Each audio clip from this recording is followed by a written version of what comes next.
Hello everybody and welcome to Accident. This is a game where you are in a virtual reality simulation and you are a passerby who happens to come across an accident, and you have to help the victims until first responders arrive, as well as put together the clues as to how the accident occurred.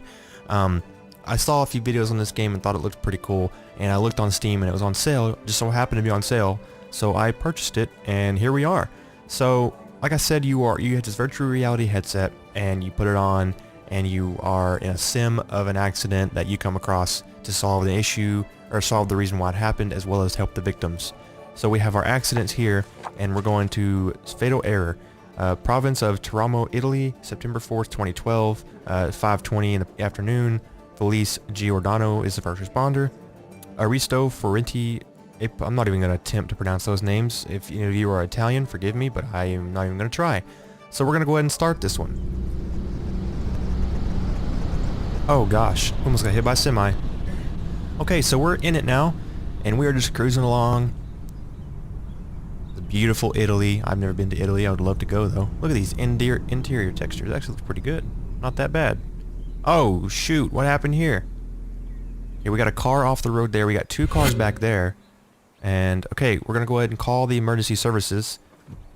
So we'll go ahead and do 112, or for you overseas, it's 911 here, but 112. See if they can answer the phone. Thank you. The ambulance is on its way. Before giving me any more information, make sure that their area is safe. BSI and scene safety. It looks like we already have two people that are DOA, so we'll black tag them, put our hazard lights on, go ahead and get out of the vehicle. Alright. Okay. Close this door. Gotta place some triangles. Do we have any sort of kit back here? Oh, look at that. We got first aid kits just chilling, and I'm surprised this toolbox is not flown out. Okay, we're gonna go ahead. That's not what we wanted. Where are the emergency warning triangle? There we go. Okay. So we need to put an emergency warning triangle in the middle of the street. That makes perfect sense. But I guess it's kind of all you have right now. Okay, we're gonna go up here and check on the victims. So mark an accident. Oh, we have two. We have two. Do we have two triangles? We don't have two triangles. Maybe one of the cars has one. We'll go check this car. Oh, lordy mercy. Sir, are you okay? Oh my god. Okay, we're gonna go ahead. Oh, it's jammed. Of course it's jammed. Move the log. Okay. Yeah, let's just pick up this giant f***ing tree and move it. Okay, that makes plenty of sense. Watch your profanity. Okay, before we can check victims, we have to mark this area so we don't get run over by another car in the process. Because that definitely happens, even in real life. Alright, turn the ignition off in the vehicles at 03. Okay, so we're going to turn the ignition off on these vehicles. Can we get in here? Okay, ignition. We're going to check on them in a minute. We're just going to get all these vehicles turned off, because in case something is to happen, there won't be any power to the ignition, so no sort of electrical fire can subdue, or begin, I mean. Okay, check on the victims now. Check your exact location. How do I do that? Do I look at my GPS? Get inside. Do we look at our GPS? Is that what we do? How do you check your exact location? Oh, okay. Okay, we did that. Try, when you're giving your location void coordinates, they can be use imprecise. Use road name. Okay. Okay, maybe now we can check on the victims. Have we done all that shit first? Okay, let's check on this guy here. Sir, are you okay? Can you hear me, sir? Oh no, that's not good. He's got that. We can't move that. Don't shake him. Are you on drugs? You're gonna damage the wound. Okay, we can't touch that. We can't touch that at all. Okay, don't move his neck. Are you dumb? You're gonna break his neck. Okay, he's breathing. He's breathing. Okay, we'll come back to him. Wait, I just checked it. He's breathing. Okay, we're good. He's good. Although in something like this, you cannot remove that because that might cause further damage. So we'll leave that alone until the medics get here and they can do what they see fit. Ma'am, can you hear me? Ma'am, can you hear me? She is not listening. What do we got here? I don't know why I'm speaking in a different... I don't understand why I did that, but okay. Do not remove victims from their car unless you absolutely need to move their head back. Don't move their head back. You leave it where it is, because it could break. You don't move your head back unless you have a C-collar on duty, on hand. Okay, she's breathing, so she's good. She's not black tagged. There's 4? Oh god, she's dead. There's no way she's alive. No way at all. Look at that. She's dead. 100% black tag. Wound. Of course she has a wound. She has a log coming through her roof. What do you mean?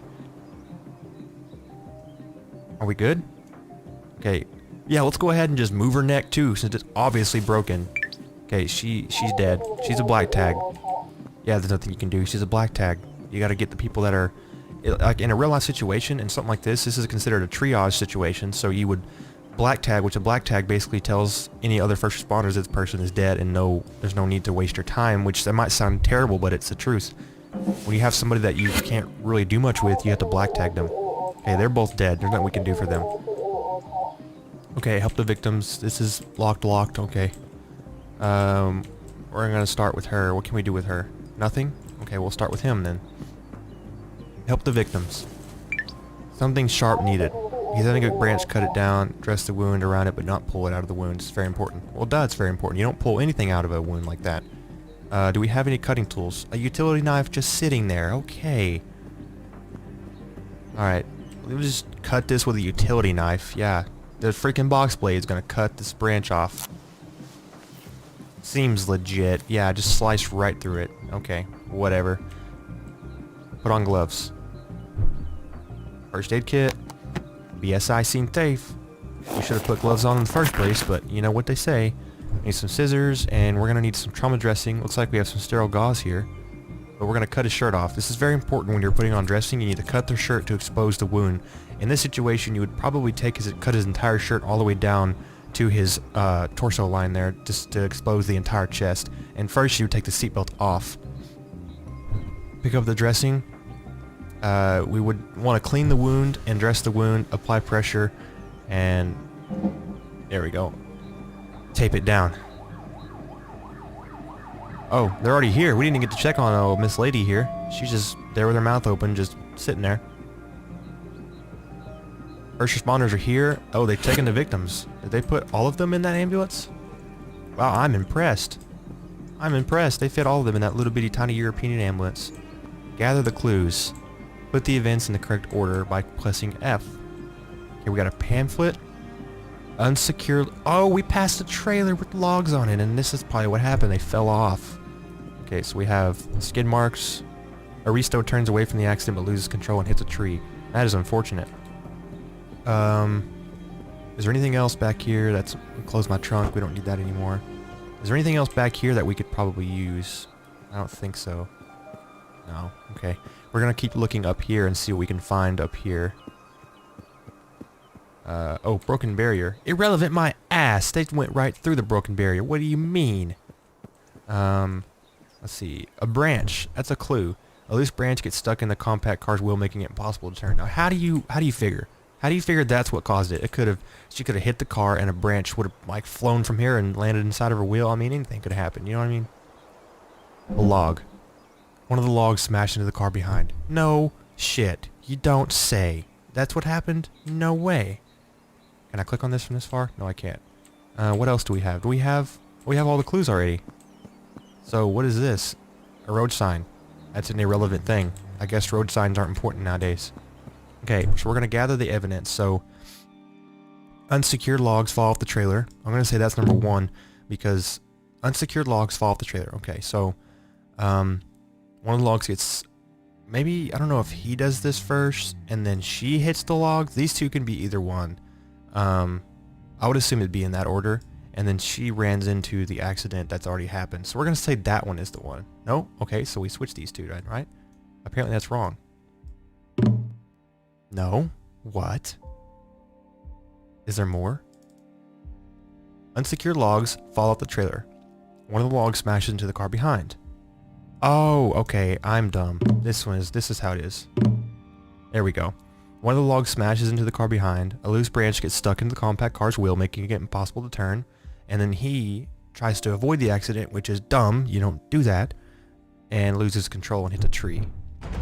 Success! We did it. But 2 of them died. Luckily for Aristo, the branch that pierced his chest missed his lungs. This and your immediate help ensured that despite a minor infection, his wounds healed in a reasonably short time. In a matter of weeks, Aristo returned to work and the accident became just a minor episode in his life. Yeah, that's good. He survived. It missed his lungs, it missed his heart. His heart's on the other opposite side, but still. I don't even want to pronounce that name. A log that fell on their car killed him on the spot. He was buried a week later at his hometown. After finding out the truck driver escaped from the scene on the accident, Paul's family sued him and the company he worked for.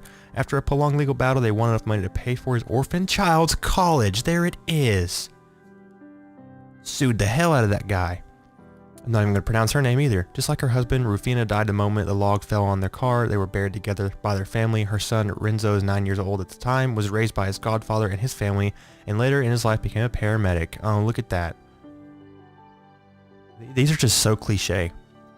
Despite suffering only minor injuries, Octavia suffered greatly from the accident. The moment she regained consciousness, she blamed herself for not avoiding the car in front, and an image of the accident was stuck in her memory for a long time, causing panic attacks and PTSD symptoms. Despite extensive therapy, she was never confident enough to drive a car again. What?